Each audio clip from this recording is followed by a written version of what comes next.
Hi, so now we are going to look at the applications of complex numbers in electricity.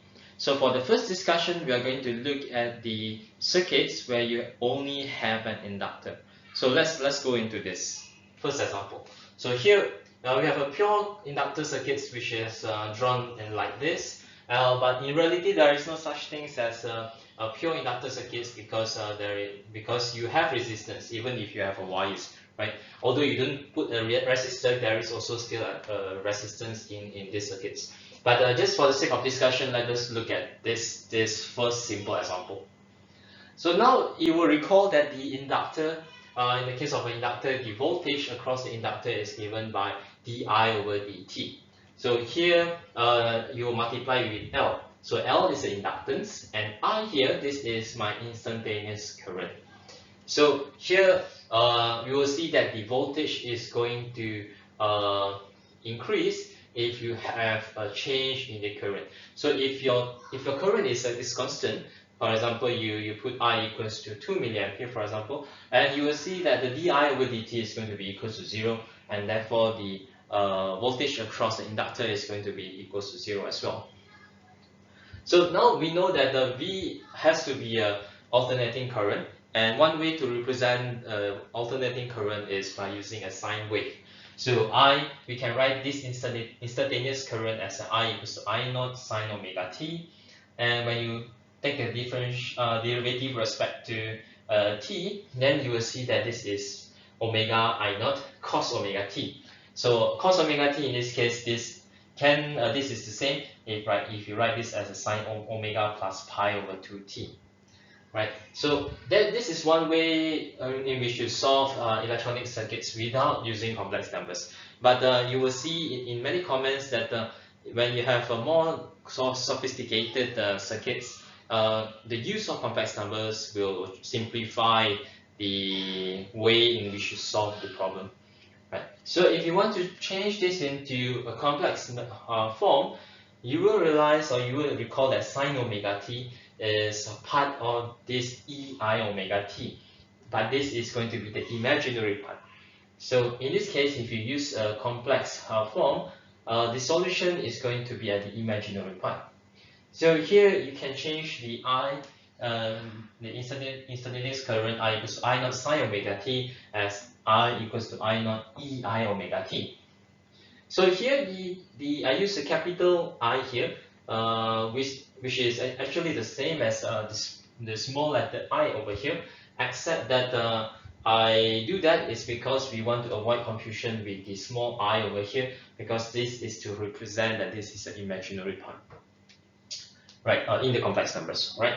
So now if you take the derivative with respect to time, you will see that this is equals to I naught I omega ei omega t, and when you rearrange this, you will get I omega times current, the capital I. So now the voltage across the inductor, if you look at this equation, this is going to be I omega L times I, and you can kind of like change this and write it as XLI, and you see a very nice form as you have for the case of a resistor, where you have V equals to IR. So in this case, the XL is kind of equivalent to R in the resistor. So the whole point of this discussion is to show you that when we have this kind of a simple inductor circuit, right? The voltage across the inductor is going to be out of phase by pi over 2 in respect to the current. So in the next slide, I'm going to show you on plots, right, to prove to you that they are in fact out of phase by pi over 2. So now let's plot the current and the voltage across the inductor. So the equations are given at the top, and you will see that in order to plot this, you must define a few parameters. So one of them is t. So in this case, I define t is equals to a linear space from 0 to 2 pi, and you have 100 points in between. And then you also need to define what is the initial amplitude of your current, and here we set it to 1, and omega we also set it to 1, and now you can calculate your current, which is given by I naught multiplied by exponential I omega t. So now you have the values for the current, and let's move on to the voltage. So now the voltage is given by I omega L times the current, capital letter I. So here I will put the first one, which is I omega L, as a complex. So there is no real part over here, so the real part is equals to 0, and the imaginary part is equals to omega L, omega times L. And then I'll multiply this by the current I. So now I have values for I and V. If you want to check, you can actually just type I and then you enter, and you will see a bunch of values over here. So these are the results. But then let's skip this, and now we want to plot the current and the voltage on the same plot. So let's plot now. Plot. We put T, and now this is I. So here this means that I'm plotting the current as a function of T. So let's enter. So this is the plot of my current as a function of T. So now I want to plot the voltage on the same plot. So I will put hold on, and now I will plot TV, and I change the symbol with the symbol of a plus over here. Then now the resulting plot is given like this. So let me just put the label. The x-axis is my T, and my y-axis is going to be my VL or I, then K. So now this is the plot of my current, which is given in blue over here. This is the blue line to represent the current, and you will see this is my orange line. This is my voltage. So you will see that they differ by a pi over 2. This is a very nice representation, right? So so this is it. That is how you plot the current and voltage using a complex function in the octave. Right, so now let's put more complexity to the problem by just adding one resistor in the circuit that we have looked into just now. So now we're talking about RL circuit. So R stands for resistor, L stands for the inductance, and then we are going to connect them in series. So here is your input voltage, this is your resistor, and it is connected in series with the inductor. So in this case, we know from our basic electronics that the V in this total voltage is going to be equals to the voltage across a resistor plus the voltage across inductor. Yeah. So now this is written like this in mathematics. So here you have V equals to VR plus VL, and we know that the voltage across the resistor is written by IR, and the voltage across the inductor, as we have seen just now, is written as I omega L times the capital letter of I, and this is the current. So so here you will see that in this case I am actually using the complex form, right? So here we can factorize I out, so that here you have R plus I omega L. Again, I is to show that this is an imaginary number, not to be confused with the current. So the current is now in this case represented by a capital letter I. And this whole thing we can write it as Z times I. So Z is what we call as the complex impedance. So this Z is a complex impedance given by R plus I omega L, and this is valid for the case where R and L is connected in series. Right, so here from this case, you will see that the Z actually represents sort of like the equivalence of V equals to IR in the direct voltage to the case where you have alternating current, right? right? So in this case, you have alternating current. Z is equivalent to your R in your equation of V equals to IR.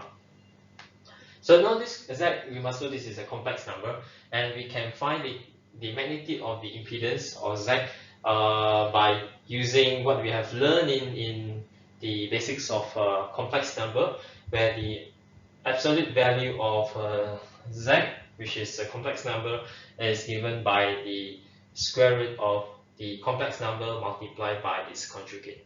So in this case, my Z is equal to R plus I omega L. So the conjugate is going to be R minus I omega L. And you multiply them together, you will get R squared plus omega squared L squared. So this is the magnitude of the impedance.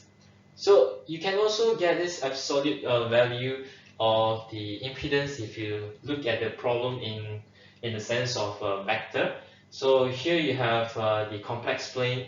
So in this case, the real part is R. So you have on this x-axis, this is my R. And the imaginary part, remember not the I, but the imaginary part is the omega L. So you have omega L on the y-axis. And the complex number Z is the vector on this line. So this is the resulting vector. So here the magnitude of the vector, which is the length of this vector, is going to be equals to the R squared plus omega squared L squared, and you take the square root of that, right? So this is how you find the impedance in circuits. So this is a series in series, and that is how you find the magnitude of the impedance.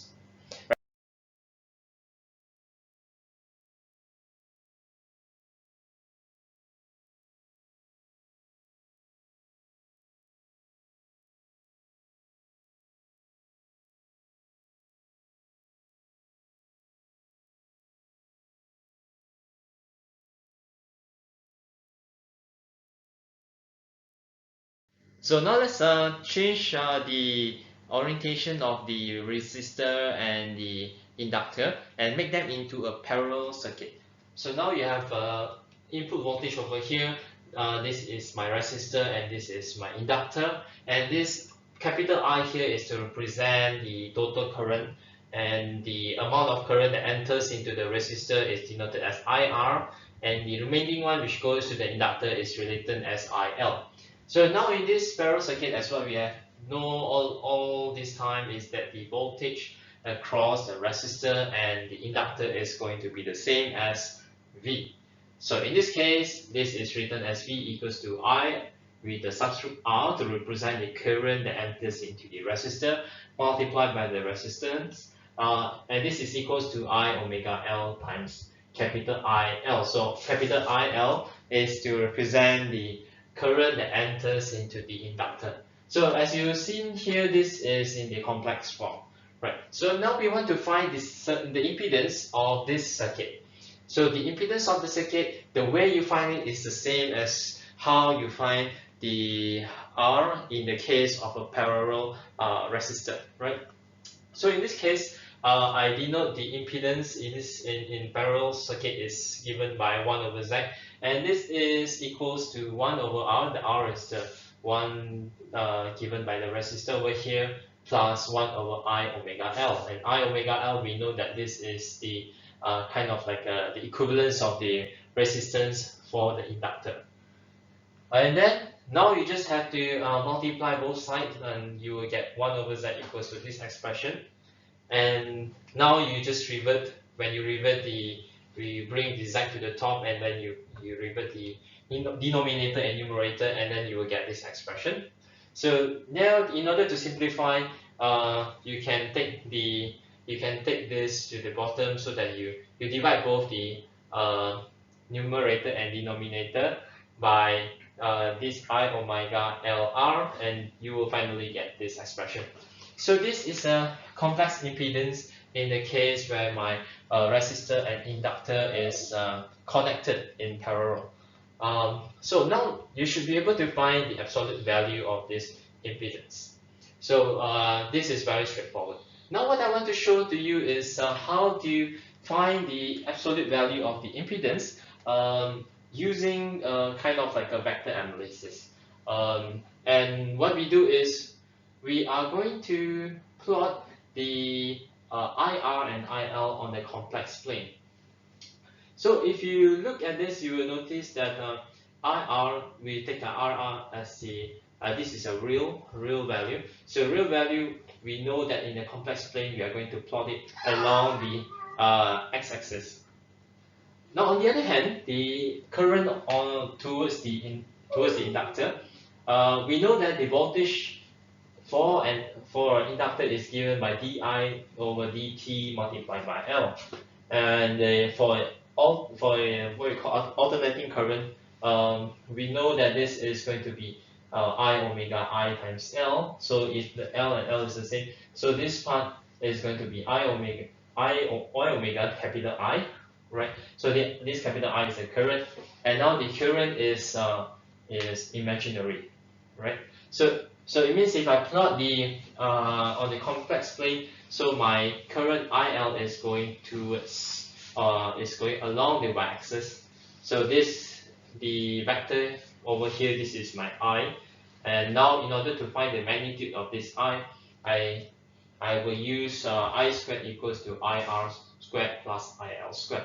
So it's given by here, and from this expression we know that IR over here is equals to V over R. So I can put V over R over here, and for the IL, this is going to be IL, I have V over omega L, right? So in this case, since we are talking about the magnitude, we are not going to take into account the I. We know the I, when you plot the vector in the complex plane, you are not going to take the I into account. So what happened now is that now you can factorize the V squared and take it out, so that you have 1 over R squared over here, and you have 1 over omega squared L squared. And now you can write it in the form of V equals to I equals to this value times V, and this is in the form like we know we are familiar with, which is V equals to IR if you shift this whole thing over here, right? So this is going to be Z. So my Z is going to be the inverse of this expression. Right. So that is how you find the impedance in the case of a parallel circuit. Alright, so now let's look into a circuit where you have the resistor, inductor, and capacitor in a series circuit. So now this is the diagram where you have all these three in series, and you identify that the voltage, the V, is actually equals to the voltage across the resistor, inductor, and the capacitor. So if you put it in equations, then you have something like this. And here you remember that the voltage across the resistor is equals to IR, whereas the voltage across the inductor is given by I omega L times I. We have seen how we get this expression, and the voltage across the capacitor is given like this, and this is true for alternating current. But how do we get this? So we have to look at the definition of the current going through a capacitor, and it is given in this equation where you have I equals to C times the time derivative of V. Now we want to get V, so you just have to rearrange, and you have to integrate over T, so that your V now is equals to I over C times dt. So this I is to represent that this is an instantaneous current. And since we're talking about the alternating current, we can write I equals to I naught E I omega t in a complex form. And here, once you insert it into this expression over here, you will get, after integration, I naught E I omega t divided by I omega c. So this I is not to be confused with the I over here, because this I is to represent the imaginary part of the complex number. And now you can just write I naught E I omega t as I, and now you have a very clean expression. So now you can put this back into this equation for the total voltage, And now you see I is appearing in all these three terms so that you can factor it out, so that you have in the parentheses R plus I omega L minus 1 over omega C. So this term in the parentheses is the complex impedance for this RLC series circuit. So now we will come across the concept of a resonance, where resonance means my impedance is a real number, where Z is not equals to R because R is the real part of the complex number. Whereas it also means that the imaginary part is vanishing.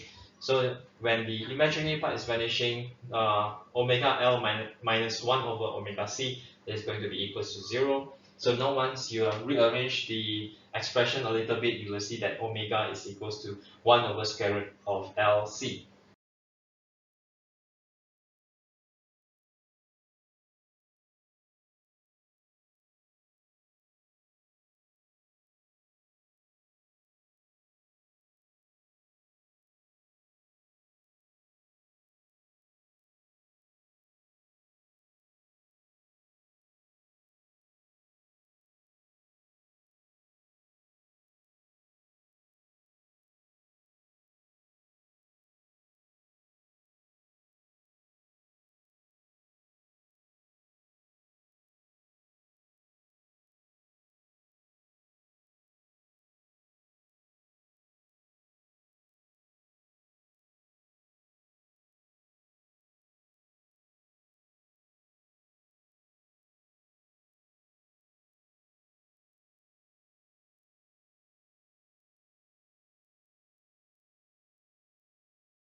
So just now we have looked at the concept of a resonance, and resonance occur in this case when the impedance is equals to the real part of the complex number. So it means our Z now is equals to R, and the imaginary part is vanishing, so that you have an expression where omega is equals to 1 over square root of L over C. And here omega, in this omega, it means that at this value of the angular frequency, we have the best matching between the input voltage and the output voltage. So here what we want to do is we want to show that if we compare the voltage at the resistor as compared to the input voltage, you will see that you have a kind of like a spike in the graph as a function of frequency, angular frequency. So now let's take a look at a simple example. So here let's just choose arbitrary values for the R, L, and C. So let's take R is equals to 0.5, L equals to 0.2, and C equals to 0.1. So these values are very arbitrary. I just pick it just for the sake of discussion. But here, using L and C as given here, we will find that the angular frequency, that is 1 over square root of LC, is going to be 7 Hz. Okay, so now let's try to do our plots. So in order to do this plot, we have to calculate the input voltage, the voltage across the resistor, and this is going to be as a function of omega. So therefore, let's define omega here, and we take a linear space, from 0 to 6 pi, and let's increase the number of data in between. Then let's calculate the current first. So let's take current. The I is equals to I naught exponential I omega t. So what I have done when I use this expression is I put I naught is equals to 1, and I take it that time t is also equals to 1. So here the only vanishing term is the omega, right? Then we have to calculate the impedance. So the impedance if you remember from the previous expression, it is R. We have the real part, which is R, and then you have the imaginary part, that is the omega L minus 1 over omega C. So here I use the complex function in the octave, and now I have both the I and Z, and now I can calculate what is Vn, and V input, that is what I call V in here, is equals to the impedance multiplied by the current, and the VR, which is the voltage across the resistor, is equals to R times I. So now I plot VR divided by V in as a function of omega, and then I will have this plot over here. So here let's put the X label, and the X label in this case is omega, and the Y label now is going to be VR divided by V in. So right, so here this is the plot of the voltage across the resistor divided by the input voltage. Let's to make it clearer, let's say minus on, and now we can have the smaller mesh in the grids, and here you see there is a peak here which is at 7 Hz, right? So here this is what it means to have a resonance. So when you have if you operate at this frequency, then you will have the best matching between the input and the output voltage, and that is the concept that we see in the impedance matching. So on this last slide on the applications of complex numbers in electronics, I just want to bring your attention back to the case where we have the RLC circuit in series. The voltage in this case, as we have discussed, is written as VR plus VL plus VC. And now if you do not want to write it using a complex number, you can do the alternative way, that is to replace the alternating current I by a sine or cosine wave, and if you put I is equals to I naught sine omega t, then the second term you have to take the time derivative of this, so this will give you omega I naught cos omega t times L, which is the inductance, and on the third term now you have to take the integral of this current with respect to time, and you have this expression. So finally you have the long equation here to represent the total or the input voltage to the circuits. So as you see, this is much more complicated than the one that you get by using the complex number. So that is why in most cases people use complex numbers in the analysis of the electronic circuits. So I hope this has given you kind of like an overview of the applications of complex numbers in electricity. And in order to help you to familiarize yourself with calculations involving complex numbers in electronics, please do the exercises in the next slides, and we will discuss it in our coming classes.